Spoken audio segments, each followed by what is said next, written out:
નમસ્તે વિદ્યાર્થી મિત્રો, આપણે આગલા લેક્ચરમાં સમજી ગયા કે ઉપગણ એટલે શું. પહેલા તો 5-10 મિનિટ એનું રિવિઝન કરી લઈએ. તો પહેલા ઉપગણ એટલે શું? ઉપગણ એટલે કોઈ ગણ એના તમામ ઘટકો જો ગણ બી માં હોય તો એને શું કહેવાય? એને બી નો ઉપગણ કહેવાય છે. તો કોઈ ગણ એના તમામ ઘટકો ગણ બી માં આવેલા હોય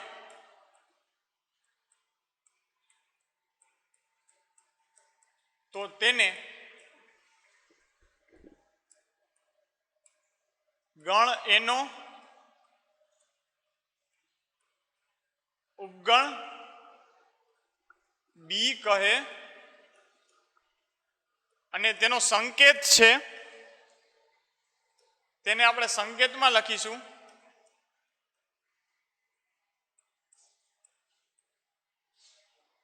બરોબર છે મિત્રો. એટલે આને લખી કઈ રીતે શકાય કે એ ઉપગણ છે કોનો? બી નો. તો શું કીધું છે? કોઈ ગણ એના તમામ ઘટકો ગણ બી માં આવેલા હોય. એટલે એમાં માની લો કે 1, 2 અને 3 છે. બી માં ગણ બી માં છે 1, 2, 3 અને 4. તો ગણ એના તમામ ઘટકો જો બી માં છે તો કે હા, ગણ એના તમામ ઘટકો 1, 2 અને 3 બી માં છે. બી માં એક વધારાનો પણ ઘટક છે 4, પણ એની અહીંયા આપણે કાંઈ ફેર પડશે નહીં. કારણ કે વ્યાખ્યા શું કહે છે કે માત્ર કોઈ ગણ એના તમામ ઘટકો જો ગણ બી માં હોય તો તેને આપણે શું કહેવાય છે? ગણ એ ઉપગણ છે બી નો. હવે માની લો કે આપણે કોઈ એક ઉપગણ લઈએ, કોઈ પણ એક ગણ લઈએ પ્રાકૃતિક સંખ્યાનો ગણ. તો પ્રાકૃતિક સંખ્યાના ગણને છે ને આપણે એક વર્તુળમાં દર્શાવીએ. તો પ્રાકૃતિક સંખ્યાના આ ગણમાં ક્યાં ક્યાં થઈ જશે? કે આ પ્રાકૃતિક સંખ્યામાં સંખ્યા કઈ આવશે? કે 1, 2, 3, 4 થી અનંત સુધી. તો કે 1, 2, 3, 4, 5, 6, 7 એટલે આવી અનંત સંખ્યા આવશે. હવે આપણે કોઈ ગણ લઈએ સમય સંખ્યાનો કે કોઈ લઈએ પૂર્ણાંક સંખ્યાનો. આપણે પૂર્ણાંક સંખ્યા એટલે એને શેના વડે દર્શાવવામાં આવે છે? ઝેડ વડે. પેલા તો આ કોનો? આ કયો ગણ છે? ગણ એન. બરોબર છે. આ બધા શેમાં આવશે? છગડીયા કૌંસમાં. હવે આપણે ગણ લઈએ ઝેડ નો. તો હું ઝેડ ને પણ કંઈક આવા વર્તુળમાં બતાવું.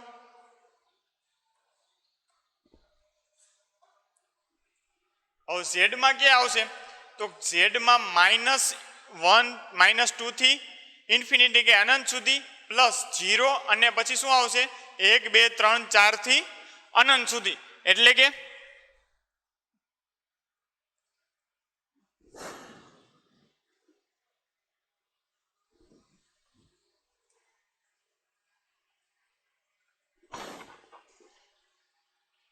-2, -1, 0, 1, 2, 3 થી અનંત સુધી.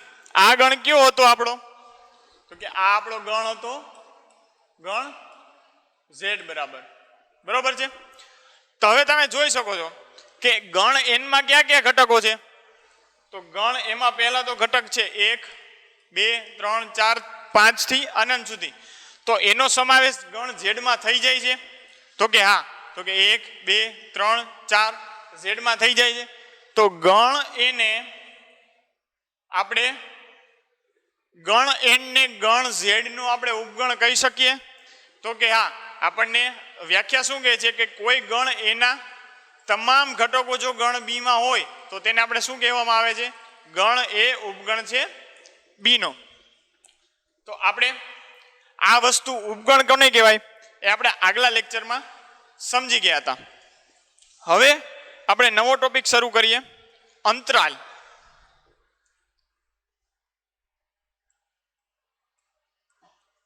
અને ઇંગ્લિશમાં કહેવાય ઇન્ટરવલ.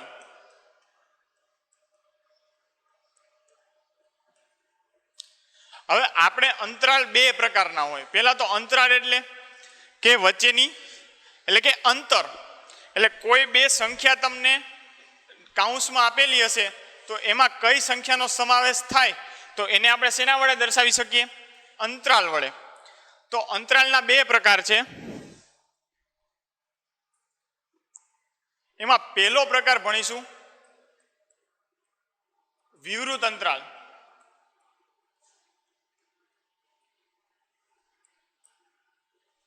એટલે વિવૃત અંતરાલ એટલે શું? વિવૃત અંતરાલ એટલે કે તમે ઘટકો કોઈ લીધેલા હોય કે એમાં છે ને પહેલા તો આપણે લખીએ કે વિવૃત અંતરાલ એટલે થાય શું કે એવો અંતરાલ કે જેમાં કોઈ એક્સ, એટલે આપણે અહીંયા પહેલા તો ગણ ને ગુણધર્મની રીતે લખીએ છીએ.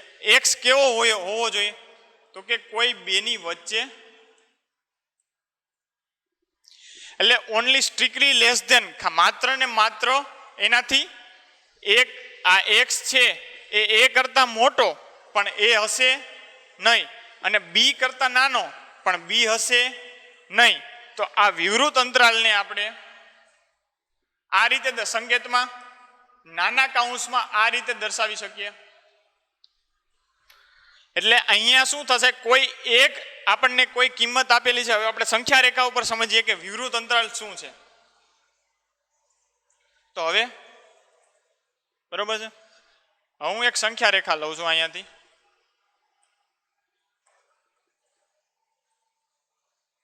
બરોબર છે.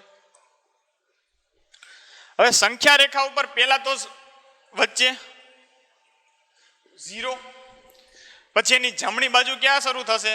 ધન સંખ્યા, એટલે કે 1 2 3 4 5 6 7 થી અનંત સુધી. હવે 0 ની ડાબી બાજુ એટલે કે -1 -2 -3 -4 -5 થી અનંત સુધી. હવે તમને એમ કે આવા નાના કાઉન્ટ્સમાં, એટલે પહેલા તો તમે સમજી શકો છો કે જે વિવૃત અંતરાલ છે આપણો એને આ નાના કાઉન્સ વડે દર્શાવવામાં આવે છે. હવે દર્શાવવામાં આવે ને તમને પ્રશ્ન એમ પૂછે કે આ એ બી, એટલે કે અહીંયા એમ પ્રશ્ન છે મારો કે અહીંયા -1 અને 3 આ રીતે આપણને આપેલું છે. વિવૃત અંતરાલમાં સંખ્યા આપેલી છે -1 અને 3. એટલે અહીંયા એમ પૂછેલું હતું આ એક્સ, એટલે કે આની વચ્ચે આ કઈ સંખ્યા આની વચ્ચે આવશે? તો પહેલા તો શું કીધું છે? ખાલી લેસ ધેન, એટલે ઇક્વલ ટુ છે નહીં, એટલે -1 આવશે નહીં. અહીંયા શું છે? માત્ર લેસ ધેન. ઇક્વલ ટુ હોત તો -1 ની ગણતરી થાત. તો હવે અહીંયા -1 આવશે નહીં, એટલે પહેલા તો આપણે અહીંયા પેલા અંતરાલ દોરી લઈએ. ક્યાંથી ક્યાંનો અંતરાલ છે? અહીંયાથી. તો અહીંયા સ્ટ્રિક્ટલી લેસ ધેન છે, એટલે કે આનો ઇક્વલ ટુ નથી, એટલે કે -1 ગણતરી થશે નહીં. તો આની અંદર કઈ સંખ્યા આવશે? તો આની અંદર આવશે એક તો 0 1 અને 2. 3 પણ નહીં આવે, કારણ કે 3 એટલે કે અહીંયા પણ ઓનલી સ્ટ્રિક્ટલી લેસ ધેન છે, એટલે એક્સ -1 કરતા મોટું અને 3 કરતા નાની જેટલી સંખ્યા છે એનો અંતરાલ છે. એટલે -1 3 જો તમને વિવૃત અંતરાલ એટલે કે નાના કાઉન્સમાં આપેલા હોય તો તેની અંદર એક્સ કેટલી કઈ સંખ્યા આવશે કે 0 1 અને 2. હવે બીજા ઉદાહરણ જોઈએ. બરોબર છે.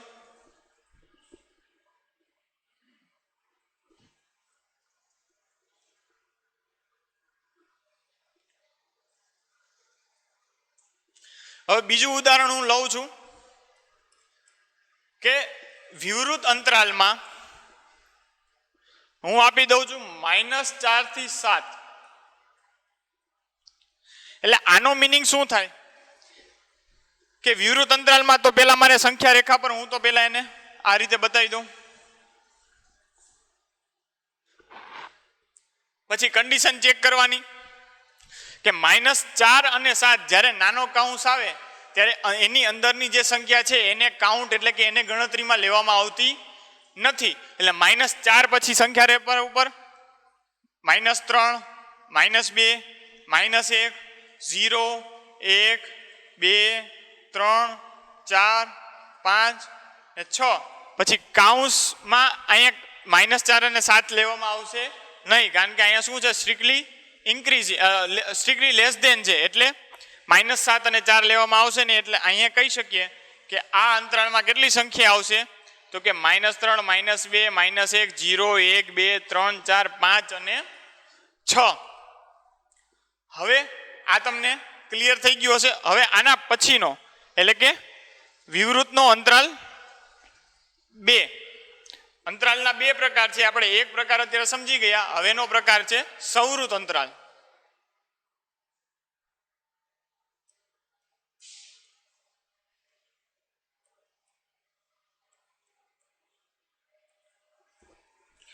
હવે પહેલા જે વિવૃત અંતરાલ હતું એને આપણે ઇંગ્લિશમાં કહેવાય ઓપન ઇન્ટરવલ, અને અહીંયા સંવૃત અંતરાલ છે એને આપણે ઇંગ્લિશમાં કહીશું ક્લોઝ ઇન્ટરવલ. બરોબર છે. હવે આપણે એની વ્યાખ્યા સમજીએ. પહેલા તો સંવૃત અંતરાલ કેવા શું માંગે છે. તો સંવૃત અંતરાલમાં કોઈ x એટલે કે કોઈ વચ્ચેની જે સંખ્યા હશે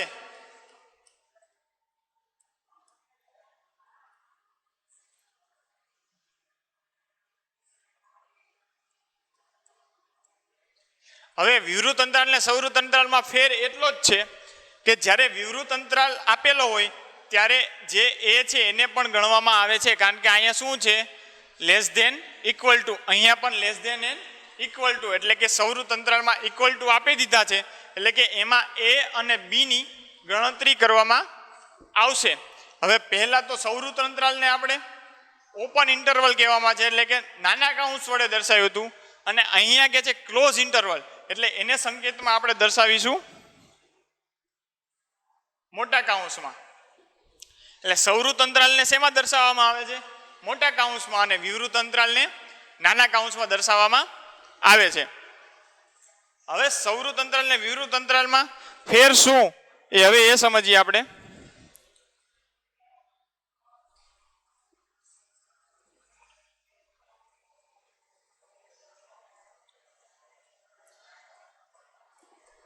પહેલા તો સંખ્યા રેખા ઉપર હું સંખ્યા દર્શાવી દઉં.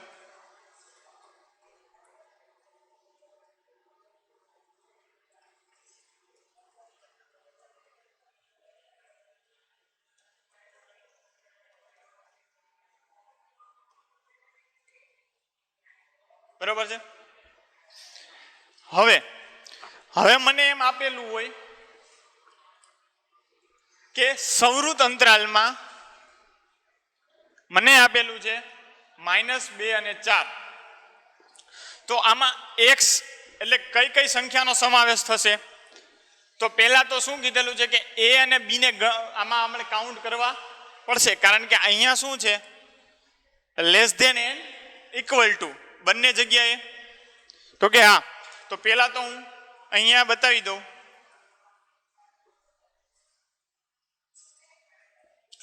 તો પહેલા તો a અને b ને સંવૃત અને વિવૃતમાં ફેર એટલો જ છે કે વિવૃતમાં જે a b આપેલા હોય એને આપણે એ સંખ્યાને આપણે કાઉન્ટ કરતા નથી, અને સંવૃત અંતરાલમાં a b ને પણ કાઉન્ટ કરે છે. તો આની અંદર આ અંતરાલમાં કેટલી સંખ્યા થશે.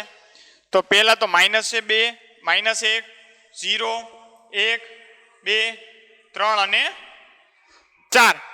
હવે જો અહીંયા એટલું એમ કીધેલું હોત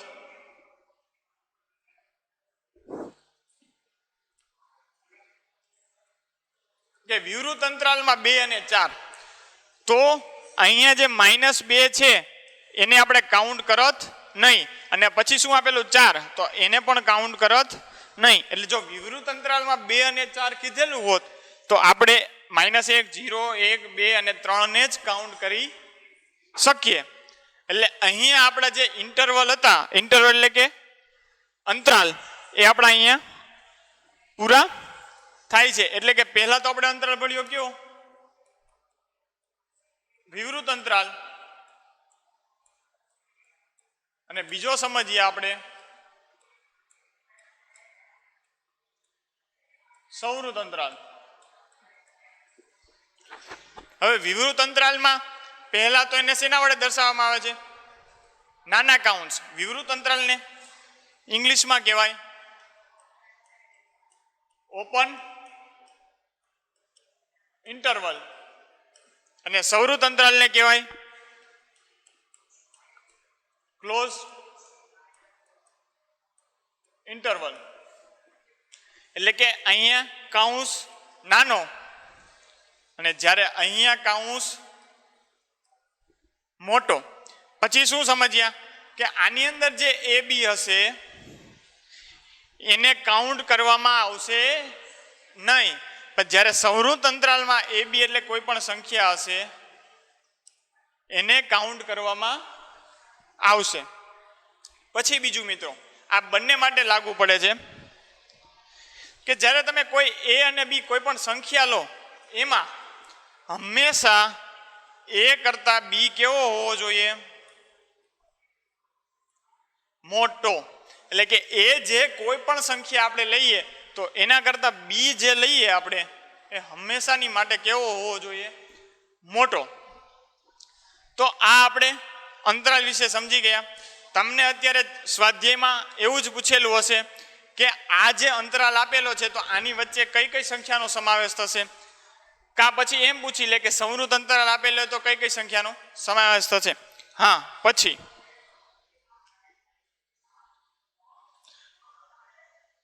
હવે આપણને આપેલું હશે કે ઘણામાં પેલી સાઈડ એક સાઈડ નાનો કાઉન્સ હોય, એક સાઈડ મોટો કાઉન્સ હોય. એટલે કે આમ આપેલું હોય નહીં, પછી આમ આપેલું હોય. તો આમાં શું કરવું? તો આપણને ખબર જ છે કે જ્યાં નાનો કાઉન્સ આવે એના પછીની સંખ્યા બરોબર છે કે એની પહેલાની સંખ્યા બરાબર. આની પહેલા તો કઈ સંખ્યા છે ને એટલે એના પછીની એક એટલે તરત આ સંખ્યાને કાઉન્ટ એટલે કે ગણતરીમાં લેવામાં આવતી નથી. ઉદાહરણ તરીકે સમજીએ, આપણે આ કાઉન્સમાં લઈએ 1 અને 4 મોટા કાઉન્સમાં. તો આમાં કઈ કઈ સંખ્યાનો સમાવેશ થશે? તો કે અહીંયા નાનો કાઉન્સ છે એટલે કે આ જે એ છે એ શેમાં કયા અંતરાલમાં છે? તો કે વિવૃત અંતરાલમાં. તો વિવૃત અંતરાલમાં એ અને બી નો સમાવેશ થતો નથી, પણ અહીંયા માત્ર એ છે એ જ વિવૃત અંતરાલમાં છે. તો અહીંયા એનો સમાવેશ નહીં થાય. તો એના પછી સંખ્યા આવશે 2, 3, પછી આપેલું છે 4. પણ 4 શેમાં આવેલું છે? સૌવૃત અંતરાલમાં. તો સૌવૃત અંતરાલમાં સંખ્યાનો સમાવેશ થાય તો 4 નો સમાવેશ અહીંયા થશે ખરી. હવે એવી જ રીતે પહેલા તમને સૌવૃત અંતરાલ હોય ને પછી વિવૃત અંતરાલ આપેલો હોય તો અહીંયા જો એમ હોત કે 1 અને 4 તો અહીંયા બસ સિમ્પલ છે, અહીંયા 1 ની ગણતરી થશે પણ 4 ની ગણતરી થશે નહીં, કારણ કે 4 શેમાં આપેલું છે આપણને? વિવૃત અંતરાલમાં. બરોબર છે મિત્રો. હવે આપણે સમજીએ ઘાત ગણ. હવે આપણો નવો ટોપિક શરૂ થાય છે, ઘાત ગણ.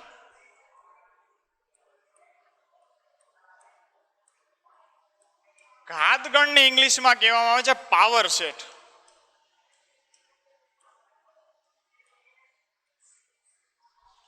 બરોબર છે મિત્રો. હવે આપણે ઉપગણોની સંખ્યા કઈ રીતે મેળવી એ આપણે આગલા લેક્ચરમાં સમજી ગયા હતા. હવે ઘાત ગણ એ ઉપગણ ઉપર જ થોડોક આધારિત છે. હવે હું કોઈ પણ મેં આ ચોરસ લઈ લીધું, આ ચોરસમાં મેં બધા ઉપગણો લખી નાખ્યા કોઈ પણ ગણના. કે માની લો કે ગણ એ બરાબર બરોબર છે કે ગણ એ બરાબર 1 અને 2 છે. તો આના ઉપગણ ક્યાં થશે એ હું આ ચોરસમાં લખું છું. આના ઉપગણ થશે પહેલા તો ખાલી ગણ, પછી ગણ પોતે, પછી અને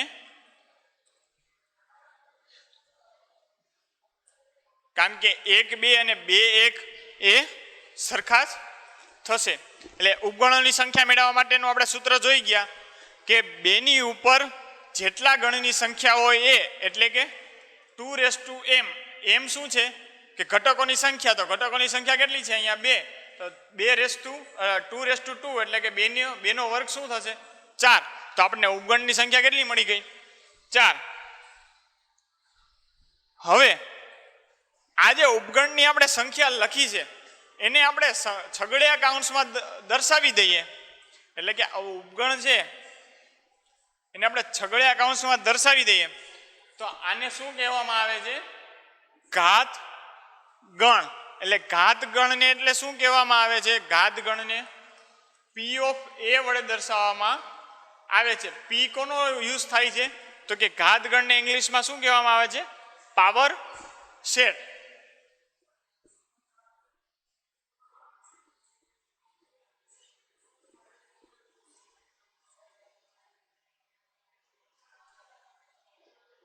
બરોબર છે.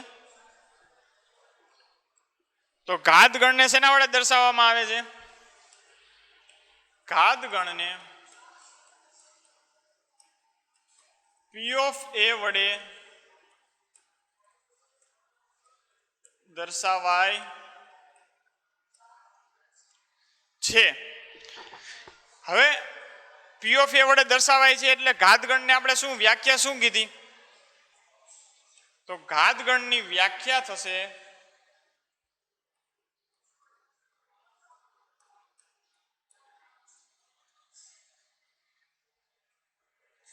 કે કોઈ ગણના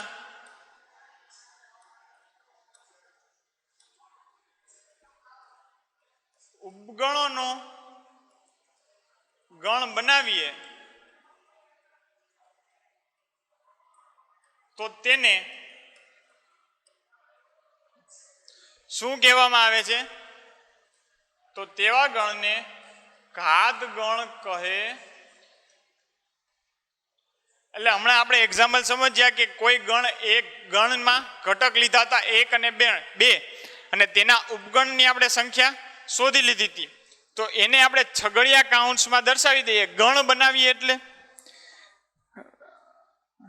ગણ હંમેશા શેના વડે દર્શાવવામાં આવે છે, છગડીયા કાઉન્સમાં. તો એવો ગણ બનાવીએ તો તેને શું કહેવામાં આવે છે, ઘાત ગણ. હવે આપણે એનું એક્ઝામ્પલ લઈએ. આપણે એક્ઝામ્પલ તો સમજી ગયા, તો પણ એક લઈએ કે A બરાબર શું લીધું હતું, 1 અને 2. તો P of A ક્યાં થશે, તો કે પહેલા તો ઉપગણ ક્યાં થશે, તો કે આપણે સમજીએ તો કે ખાલી ગણ પોતે અને પોતે અલગ અલગ રીતે. હવે ઘાત ગણ કોને કહેવાશે, શું કહેવાશે, ઘાત ગણ. તો પહેલા તો ઘાત ગણને શેના વડે દર્શાવાય, P of A ને. તો P of A એટલે કે આ જે ઉપગણ છે એને શેમાં દર્શાવી દઉં હું, છગડીયા કાઉન્સમાં. એટલે કે 5 1 2 1 અને 2. તો આને શું કહેવામાં આવે છે, ઘાત ગણ. હવે તમને એક ક્વેશ્ચન ઘણા પૂછે કે આપણે ડાયરેક્ટ સર એમ શોધવું હોય તો કે ઘાત ગણની આપણે સંખ્યા શોધવી હોય તો એ પણ ઈઝી છે કે ઘાત ગણની આપણે સંખ્યા શોધવી હોય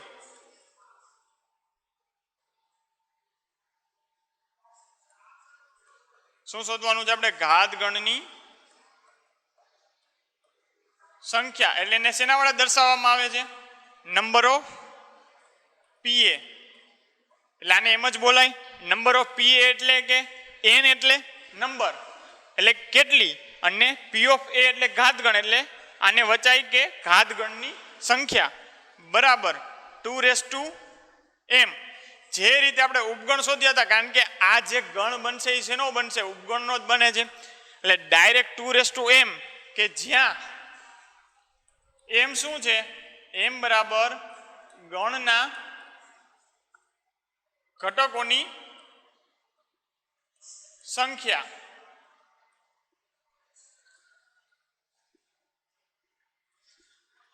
ગણના ઘટકોની સંખ્યા છે.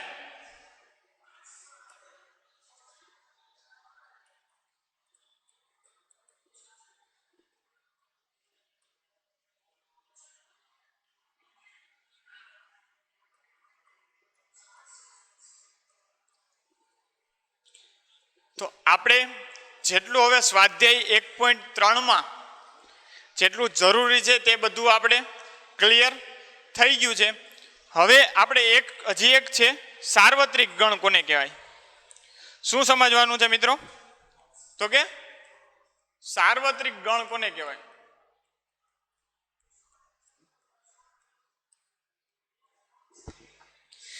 તો કોઈ એક ગણ 2 લઈએ, સીધું ઉદાહરણ સમજાવું છું, પછી તમને એની વ્યાખ્યા કહીશ. કે મેં ગણ લીધો A બરાબર લીધું 1 2 3,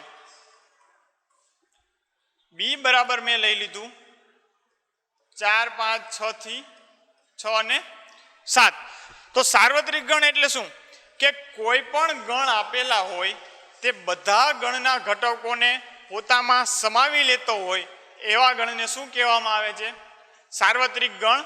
અને એને સાર્વત્રિક ગણ એટલે એને ઇંગ્લિશમાં કહેવાય યુનિવર્સલ સેટ. તો એને શેના વડે દર્શાવવામાં આવે છે? યુ વડે. બરાબર છે. હવે યુ વડે દર્શાવાય તો હવે આમાં શું કીધું હતું? આનો યુ શું થશે? આનો સાર્વત્રિક ગણ તો કે બધા ગણોને સમાવી લે છે. તો બધા ગણના ઘટકોને સમાવી લે છે. તો ગણના ઘટકો ક્યાં થશે?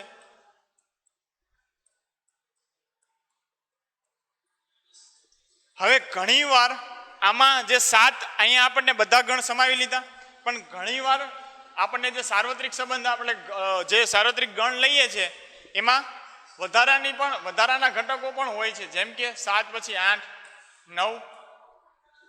તો માત્ર વ્યાખ્યા એવું જ કહે છે કે જેટલા ગણ આપેલા હોય આપણને એ બધા ગણને સમાવી લેતા ઘટકો આપણને સાર્વત્રિક ગણમાં હોય છે. એટલે કે સાર્વત્રિક ગણમાં આ બેના જેટલા ગણ આપેલા હોય એના ઘટકો સમાવી લેતા હોય, વધારાના ઘટક પણ સાર્વત્રિક ગણમાં હોઈ શકે છે. એનું કંઈ આપણને પ્રોબ્લેમ નથી. પણ જે ગણ આપેલા છે એ બધા ગણને કોઈ ગણ યુમાં સમાવી લેતા હોય તો ગણ યુને શું કહેવામાં આવે છે? યુનિવર્સલ સેટ, એટલે કે સાર્વત્રિક ગણ. તો આપણે સ્વાધ્યાય 1.3 સુધીનું જે પણ કન્સેપ્ટ હતો એ અહીંયા ક્લિયર થઈ ગયો છે. હવેના નેક્સ્ટ લેક્ચરમાં આપણે સ્વાધ્યાય તરફ આગળ વધીશું. Thank you.